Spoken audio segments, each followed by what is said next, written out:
Assalamualaikum warahmatullahi wabarakatuh. Alhamdulillahirabbil alamin. Allahumma shalli ala Muhammad wa ala ali Muhammad. Pemirsa Khilafah News dimanapun Anda berada, salam jumpa kembali bersama dengan saya Aziz Rohman di program Kabar Petang edisi Rabu 7 Juni 2023.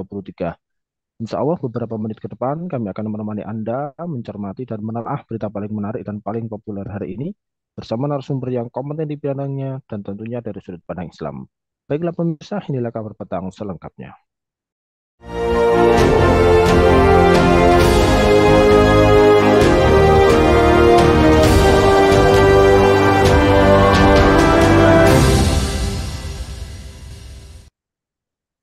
Pemirsa, sebuah distrik sekolah di Maryland, Amerika Serikat, menggugat perusahaan Meta, Google, Snap, dan ByteDance, perusahaan yang menaungi TikTok, karena platform media sosial dari perusahaan-perusahaan tersebut dianggap menjadi penyebab krisis kesehatan mental bagi para murid di sana. Dilaporkan oleh The Verge, Sabtu waktu setempat, gugatan tersebut diajukan oleh Howard County Public School System atau HCPSS pada Kamis 1 Juni yang lalu. Badan distrik sekolah tersebut mengklaim media sosial adalah produk adiktif dan berbahaya yang mengubah pikiran, perasaan, dan perilaku anak-anak. Nah, pemirsa, apakah media sosial punya pengaruh buruk pada kondisi kesehatan mental remaja? Bagaimanakah kualitas generasi dalam derasnya arus digital media sosial dan apa solusi Islam untuk menyelamatkan generasi muda? Pemirsa, untuk membahasnya kami telah terhubung dengan seorang pengamat media sosial. Beliau adalah Bung Pompi Saiful. Kita sapa dulu beliau. Assalamualaikum warahmatullahi wabarakatuh, Bung Pompi. Waalaikumsalam warahmatullahi wabarakatuh, Bung Aziz. Yes. Alhamdulillah, gimana kabarnya nih, Bung Pompi? Sehat, Bung? Alhamdulillah, ya, sehat, insyaallah. Alhamdulillah. Baik, Bung, menyikapi terkait dengan pemberitaan tersebut ini. Ini kan studi terbaru di Amerika Serikat menunjukkan bahwa orang tua di sana ini mulai kewalahan dengan media sosial yang dinilai berdampak besar pada kesehatan mental anak-anak di sana. Hal ini terutama terjadi pada kesehatan mental anak-anak remaja yang telah memburuk ya secara signifikan pasca dan sejak pandemi COVID-19. Nah, Anda melihatnya seperti apa ini, Bung Pompi? Apakah media sosial ini punya pengaruh yang buruk terhadap kondisi kesehatan mental remaja? Mohon tanggapannya ini, Bung Pompi.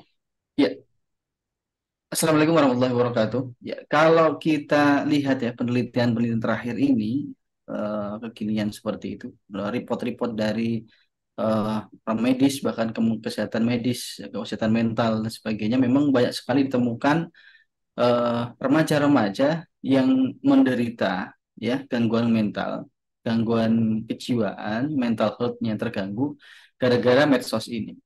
Yang pertama misalnya terjadi depresi, ya, terjadi kecemasan, terjadi apa namanya kekurang pedean dan lain sebagainya. Karena apa? Karena memang konten-konten yang dilihatnya, circle-circle yang dia pertemanan di medsos itu yang membuat demikian.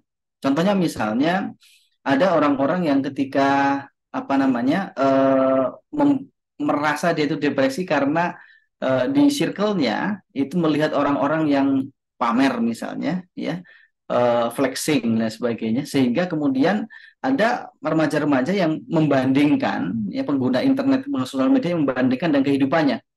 Wah, aku kok nggak bisa seperti itu ya? Aku kok seperti ini ya? Kenapa sih aku dilahirkan seperti ini? Kenapa nggak kaya seperti dia? Kenapa nggak bisa seperti itu? Dia bisa ini kok aku nggak bisa seperti itu. Nah, seperti itu menyebabkan rasa depresi, ya. Kemudian merasa tekanan bahwa hidupnya itu nggak sempurna, kayak gitu kan ya. Kemudian oh aku ternyata nggak bisa memiliki seperti itu.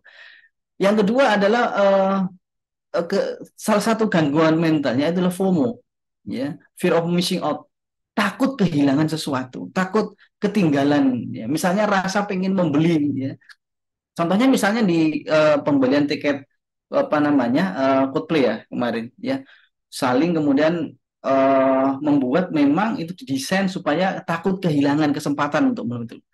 Ataupun misalnya diskon-diskon yang dipromokan di dalam sosial media, sehingga rasa pengen membeli, rasa kehilangan terhadap sebuah produk tersebut itu mencuat sekali, sehingga menimbulkan ini termasuk gangguan mental ya. FOMO itu termasuk gangguan mental. Sedikit-sedikit dia takut kehilangan, sedikit-sedikit dia itu takut menghilangkan kesempatan tersebut dan sebagainya, sehingga membuat membuat suasana jiwa itu cemas.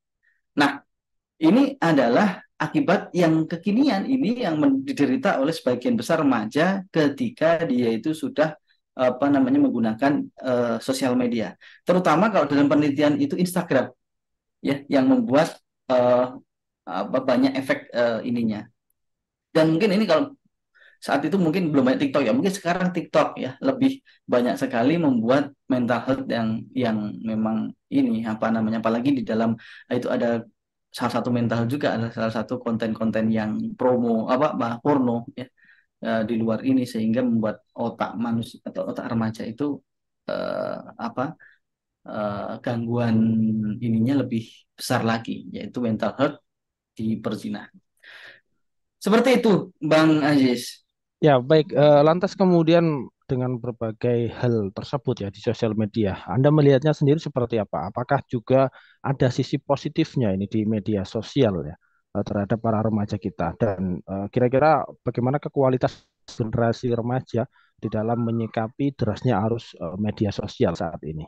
Ya, sebenarnya salah satu apa namanya, kalau dibilang kelebihan atau kekurangan di sosial media itu adalah terutama di Meta ya, ada penerapan bubble algorithm. Bubble algorithm itu ketika seseorang itu berteman dengan seseorang yang mempunyai sifat yang sama, nanti Meta itu, Instagram itu ada atau Facebook itu apa namanya membuat apa ya konten-konten yang di feednya itu serupa ya. Kalau dia itu berteman dengan ini, kalau dengan nilai itu dan sebagainya, karena konten-konten yang dia sukai ya itu kemudian algoritma Facebook itu memberikan sesuatu yang mirip dengan apa yang dia sukai itu, maka seolah-olah dia itu sebenarnya diberondong dengan apa namanya konten yang ya mirip dan dia punya dunia lain lagi. Nah, apakah ini bisa menimbulkan positif? Positif kalau ya circle atau engagement yang dia ini pertama kali, kedua dan sebagainya itu adalah konten-konten yang positif, pertemanan yang positif di sosial media, maka apa yang tampil di feed-nya adalah positif juga. Tapi begitu terjerumus ke dalam circle ya bubble yang negatif, maka dia akan terus-menerus dikasih konten-konten oleh Facebook itu dengan konten negatif pula. Nah, inilah ya apa namanya kalau kita mau bahaya ya bahaya.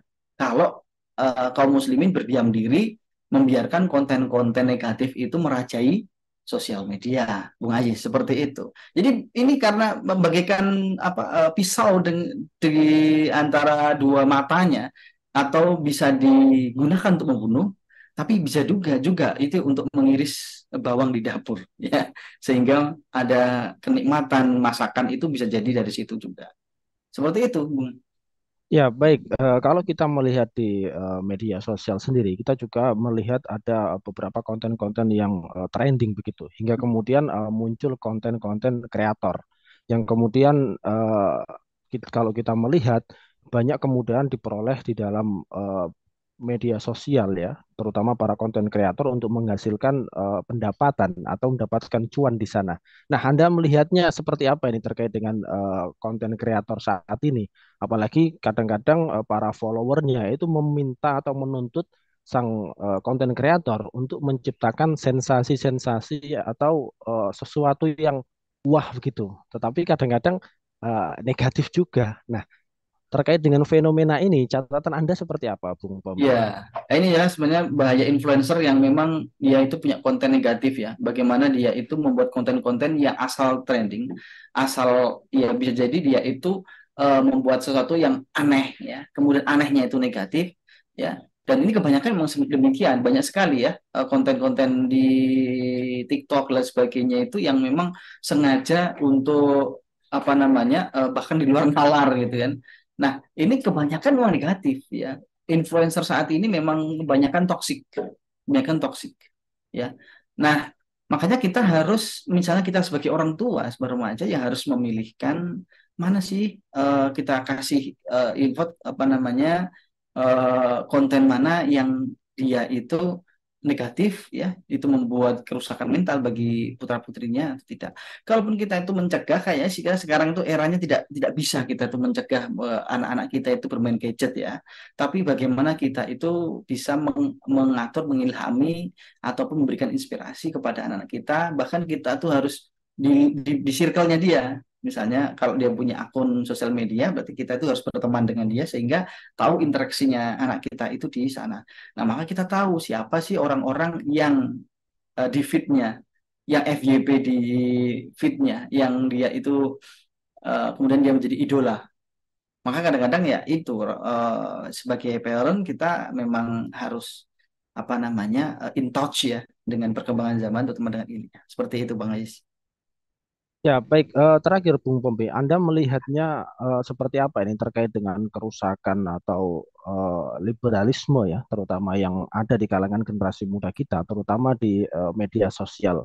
Ini apakah ini adalah sebuah cermin ya terkait dengan tata nilai yang rusak ya, terutama moral ya terhadap adik-adik remaja kita. Nah, ini Ya, seperti apa ini dan solusinya kita harus bagaimana ini sebagai seorang orang solusinya lebih tua ini? kita itu harus memperbanyak konten kreator yang positif ya, memenuhi media sosial itu dengan hal yang positif, konten yang baik, memperbanyak para talent-talent influencer-influencer itu dengan influencer muslimin yang mempunyai apa namanya yang mempunyai konten dan yang mempunyai visi yang bagus, video yang positif dan kreatif, visi seperti itu. Jadi memang kita harus segera mungkin itu memperbanyak itu ya konten-konten kreator dan influencer yang positif tersebut. Demikian Bung Aziz saya kira. Ya, baik. Terima kasih Bung Pompi atas kesempatannya dan juga terima kasih telah hadir kabar petang pada edisi kali ini. Insya Allah nanti kita ketemu lagi di lain waktu, lain kesempatan. Semoga Anda Oke. dan keluarga sehat selalu dalam lindungan Allah Subhanahu wa Taala. Assalamualaikum warahmatullahi wabarakatuh, Bung Waalaikumsalam warahmatullahi Saiful. wabarakatuh. Aku jauh dulu Baik, ya.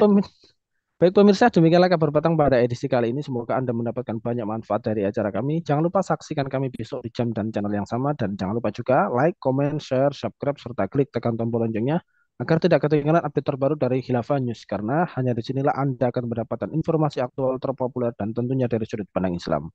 Akhirnya saya Aziz Rahman beserta seluruh kru yang bertugas undur diri. Wassalamualaikum warahmatullahi wabarakatuh.